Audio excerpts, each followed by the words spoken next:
Olá, você vai ver nesta edição do Câmara Rio Notícias. Reunião na Câmara Municipal discute o projeto que aumenta o ISS das empresas de ônibus. A passagem hoje, ela não está mais barata porque os empresários têm isenção fiscal.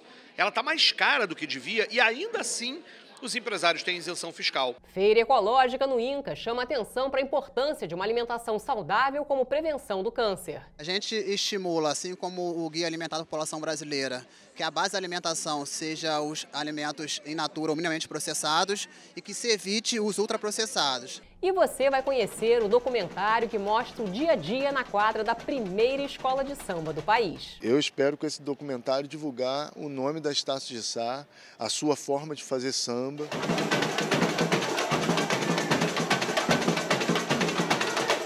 Não saia daí, a gente volta já.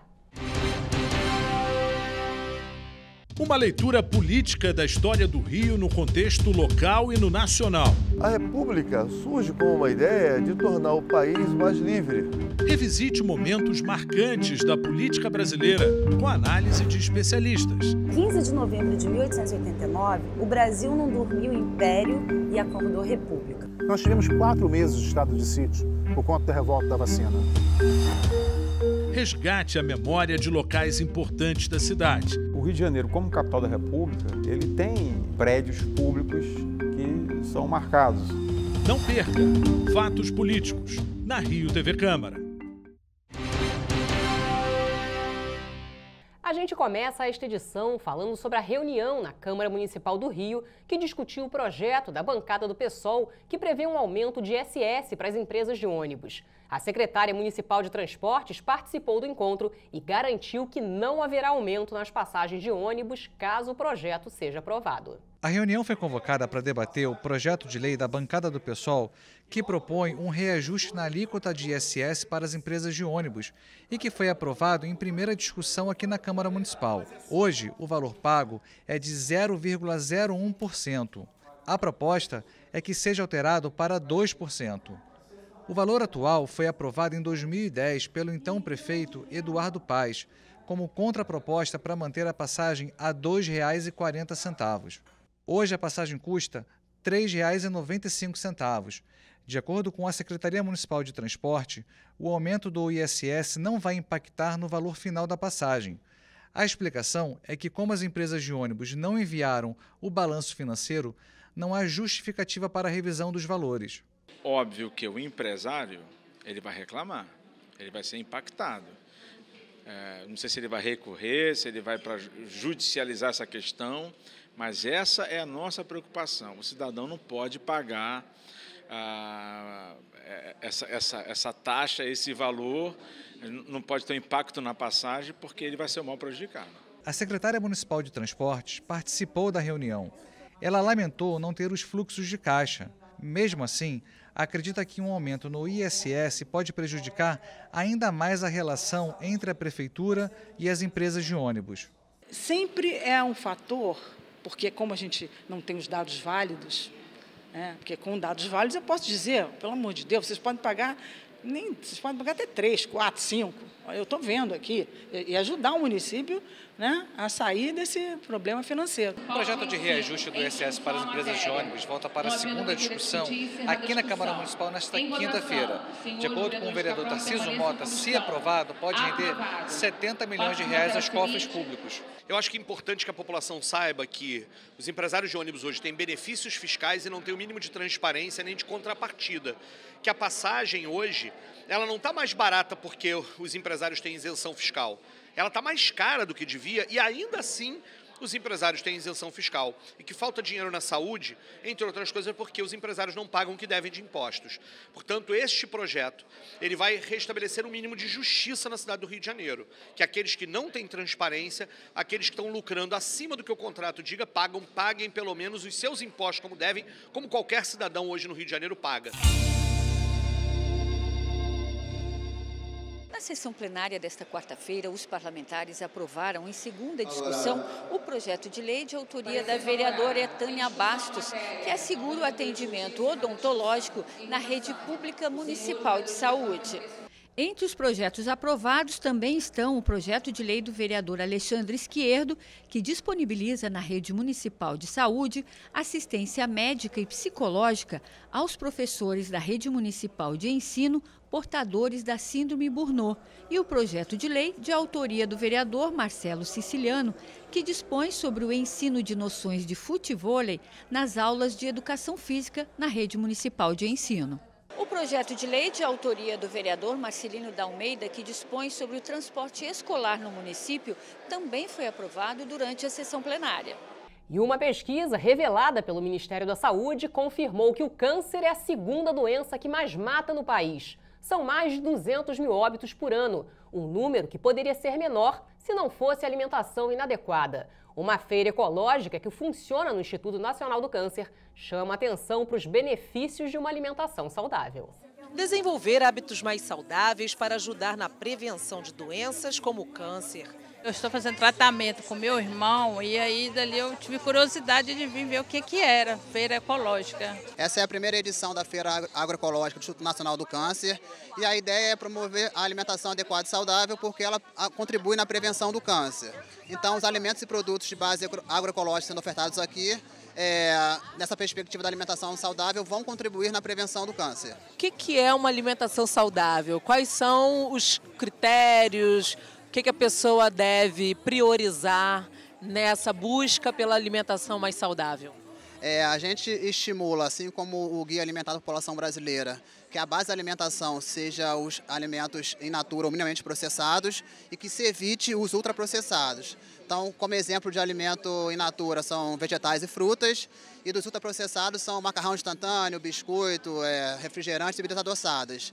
Esses tem que se evitar e frutas, verduras, legumes tem que ser a base da alimentação. Quem consome esses produtos sabe bem dos benefícios que esses alimentos podem trazer para a saúde.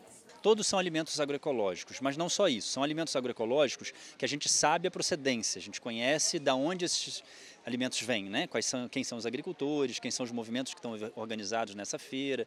E a maior parte dos alimentos que estão aqui são produtos produzidos na região metropolitana do Rio de Janeiro. Eu sou a agricultura, de agricultura familiar, desde a 7ª geração, então somos pequenos agricultores. Conheço o trabalho e aí estamos apresentando o trabalho de outros pequenos agricultores também que não tenham a mesma oportunidade de estar aqui. O Armazém da Saúde é uma atividade educativa que a gente desenvolve já há muitos anos. Antigamente era um cenário, um material cenográfico, a gente ia para os estados, porque a gente tem nosso papel de apoiar estados e municípios no Sistema Único de Saúde. E agora a gente deu esse passo para um aplicativo disponível para sistema Android, o Windows e iOS. Então só baixar no telefone, no smartphone e brincar mesmo, jogar, porque ele tem várias dicas de alimentação saudável que vão contribuir para a prevenção do câncer. O aplicativo é um joguinho que simula compras, onde é possível fazer uma lista com vários itens. A ideia é que ele seja usado no dia a dia para poder, cotidianamente e processualmente, dar dicas para as pessoas ir mudando hábitos de vida e, com isso, conseguir prevenir câncer. Lei aprovada na Câmara do Rio determina a divulgação de programas de combate a crimes de informática nas escolas municipais. Projeto de lei institui programa Maria da Penha Vai à Escola para conscientização sobre violência doméstica. Proposta em análise cria sistema de avaliação de risco de incêndio nos imóveis do município. Frente Parlamentar para o Desenvolvimento de Bairros Sustentáveis promove 5ª reunião.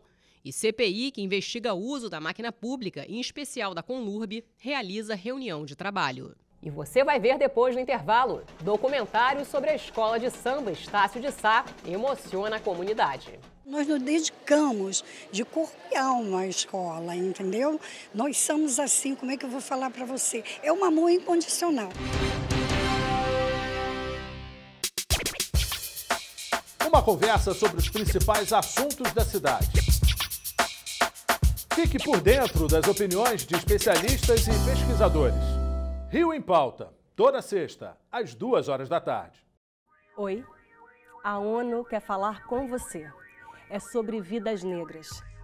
Você sabe o que é filtragem racial? Não? E baculejo?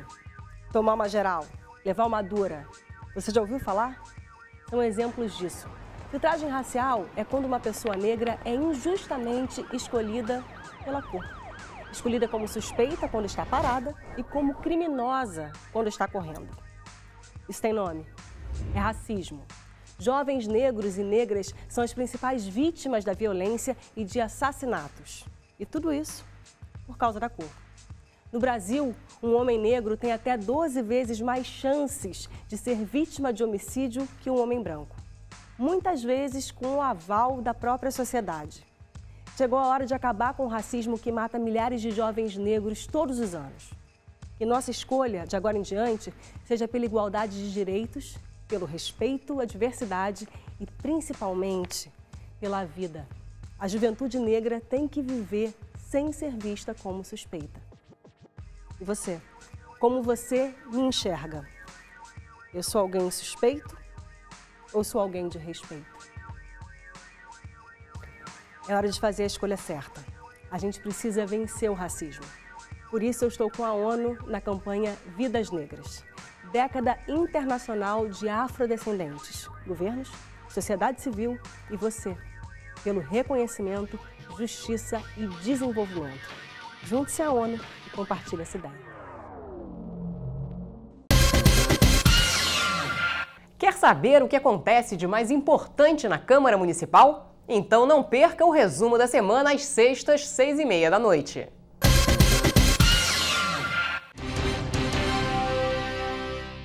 O programa Papo de Responsa, que leva palestras sobre temas da área de segurança a escolas da Rede Municipal do Rio, premiou nesta quarta-feira os vencedores do primeiro concurso de redação. Ao todo, 33 estudantes foram premiados pelo programa, que nasceu de uma parceria entre a Secretaria de Segurança, a Secretaria Municipal de Educação e a Polícia Civil do Rio. Para saber um pouco mais sobre o Papo Responsa, a repórter Simone Braga conversou com o chefe do Serviço de Educação da Polícia Civil, Luiz Cláudio Mendes da Cunha. Luiz Cláudio, muito obrigada, já agradeço desde já pela sua presença aí para a gente realizar aqui o nosso Papo de Responsa hoje, né? Luiz Cláudio, como é que surgiu e o que é o Papo de Responsa? O Papo de Responsa surgiu de uma iniciativa minha e do Beto Chaves, quando nós ingressamos na polícia e olhamos para trás e vimos que quando não policiais e jovens, a gente não tinha a menor noção, a menor informação, como ainda hoje grande parte da sociedade tem, do trabalho da Polícia Civil e do que colabora para que a gente possa alcançar uma segurança pública mais confortável para todos nós. Naquele momento, a gente achou importante fazer uma abordagem sobre drogas, porque as drogas estavam presentes e continuam presentes em grande parte dos problemas que a gente tem na segurança pública, principalmente nas questões voltadas à violência, né? E aí nós começamos fazendo isso. Eu e Beto, inicialmente. Vocês, integrantes da Polícia Civil, sim, né? Eu e Beto, já policiais civis, recém-concursados, começamos fazendo isso, tivemos o apoio da chefia de Polícia Civil, naquele momento, e começamos a fazer como uma atividade paralela ao trabalho que nós exercíamos naquele momento na Delegacia de Proteção à Criança e Adolescente. Depois, o papo foi crescendo, os números foram se tornando mais importantes e o Papo de Responsa hoje ele é institucionalizado. No organograma da polícia, abaixo do chefe de polícia, a gente tem a assessoria para relações institucionais. Logo abaixo, uma secretaria para assuntos institucionais e, abaixo disso, o Papo de Responsa. Então, nós estamos legalmente inseridos no organograma da Polícia Civil. O que é que nós fazemos? Nós vamos a qualquer comunidade organizada que queira conversar conosco sobre assuntos de segurança pública. Quais são os eixos temáticos mais comuns? Prevenção ao uso de droga, prevenção e combate ao uso de droga, violência doméstica. Hoje, muito importante, as questões da segurança no mundo virtual, crimes de internet, cyberbullying, violência doméstica. E o nome já diz, é papo. A gente vai bater papo. Papo de Responsa já passou por 92 municípios aqui no Rio. Já. Quais os números? Mais de 500 mil pessoas? Com certeza mais de 500 mil pessoas. Esses números nós estamos atualizando, totalizando agora, mas no ano passado foram 35 mil pessoas contempladas. Importante dizer repetir e ressaltar que o papo não vai só a escolas. Nós vamos a universidades, nós vamos a ONGs, nós vamos a empresas diversas, têm se socorrido da gente nas suas CIPATs, nas Semanas Internas de Prevenção de Acidentes de Trabalho, e a gente vai lá e faz um papo motivacional com eles. E a gente está disposto a conversar. É só chamar mesmo. Chamou. E para quem quiser levar o papo de responsa para a escola, para a instituição, como deve fazer? Basta enviar um e-mail para papodiresponsa@pcivil.rj.gov.br. Para a gente encerrar a nossa entrevista hoje aqui, que mensagem você deixaria? Eu deixo a mensagem que eu recebi da minha mãe, que era uma grande filósofa do lar. É conversando que a gente se entende. Então, quando a polícia se predispõe a conversar e quando a sociedade se predispõe a conversar, normalmente a gente sai com um novo acordo, com um acordo mais palatável para todos nós e a gente começa a construir um novo entendimento. O momento é de reconstrução da sociedade que está tão partidinha, com tantas diferenças, a gente precisa se ver todos como iguais. Esse é o recado do Papo de Responsa.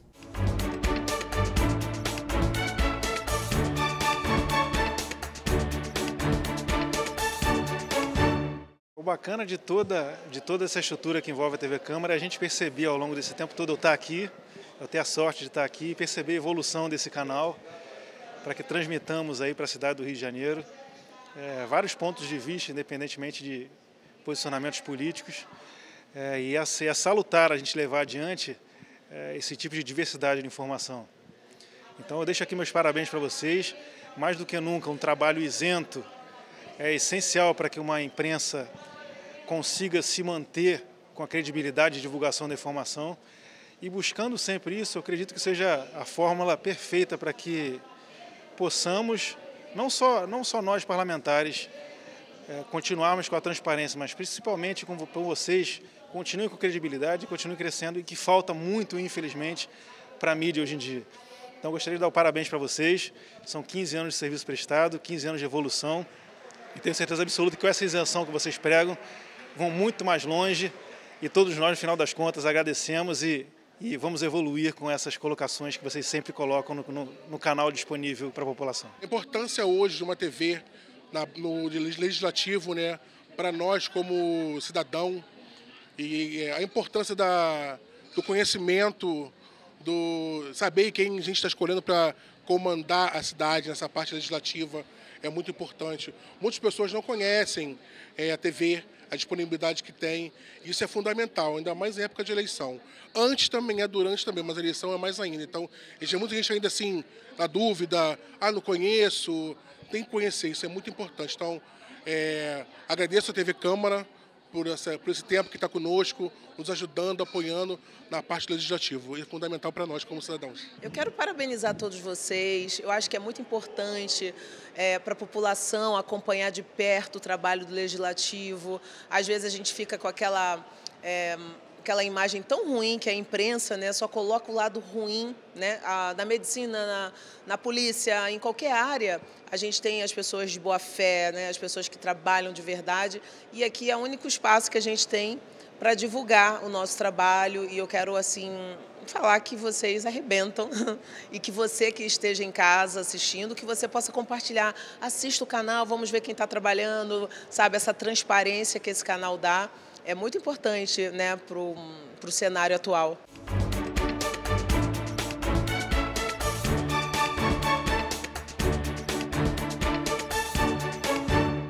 A Estácio de Sá ganhou um documentário que mostra o dia a dia na quadra da primeira escola de samba do país.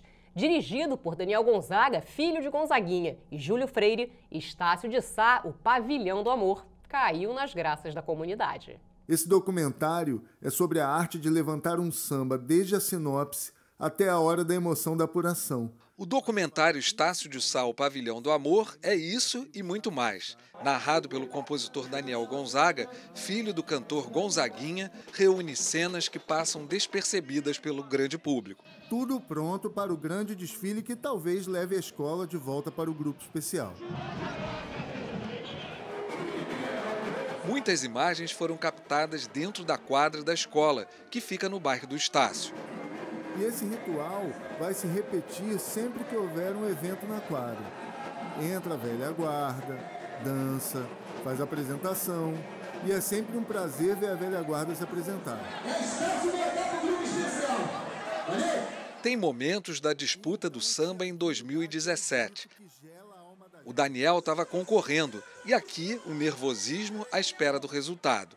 O samba em homenagem ao pai foi o grande vencedor.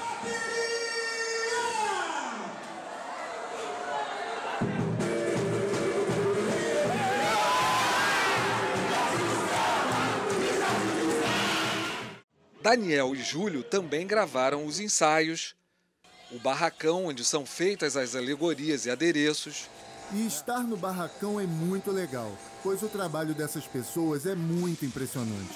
O desfile também faz parte do documentário e a apuração lá no Sambódromo. A ideia de fazer o documentário surgiu em 2015 numa conversa informal entre o compositor Daniel Gonzaga e o cineasta Júlio Freire. Logo depois eles partiram para a produção. As gravações duraram 2 anos e eles usaram câmeras de um tablet e um telefone celular para fazer as imagens. Daniel conta que a experiência de fazer o documentário foi incrível. Segundo ele, o objetivo desse trabalho é mostrar a Estácio de Sá como uma escola diferente, em que todos os segmentos se apoiam e formam uma grande família.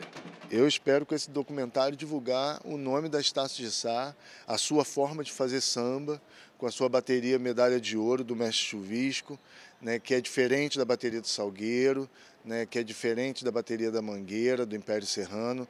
É uma forma de se fazer samba. O samba não é uma coisa fixa, ele é uma coisa dinâmica. Cada comunidade tem a sua. Algumas escolas não são escolas de comunidade. Você vai ver artistas, você vai ver, né, gente querendo usufruir da escola de samba. A Estácio não, é uma escola de comunidade. Eu agradeço muito à comunidade por ter me dado a chance e o poder de fazer esse documentário. Júlio Freire disse que a parceria com Daniel foi perfeita, uma experiência diferente de quem sempre gostou de rock. Foram dias e dias, foi uma guerra, literalmente, cara, porque, pô, são quase 12 horas dentro da quadra aqui, assim, sabe, com a câmera na mão, chega uma hora que não tem braço, mas você... Aí vem uma coisa acontecendo melhor, você fala, pô, eu tinha falado que não ia filmar, mas você pega e começa a captar. A Estácio de Sá teve origem no Morro de São Carlos, é a primeira escola de samba do Brasil e foi fundada em fevereiro de 1955. Para a comunidade, o documentário foi recebido com muita emoção. Magnífico, né? Foi maravilhoso. Inclusive, quem escolheu o nome fui eu. Nós nos dedicamos de corpo e alma à escola, entendeu? Nós somos assim, como é que eu vou falar para você? É um amor incondicional.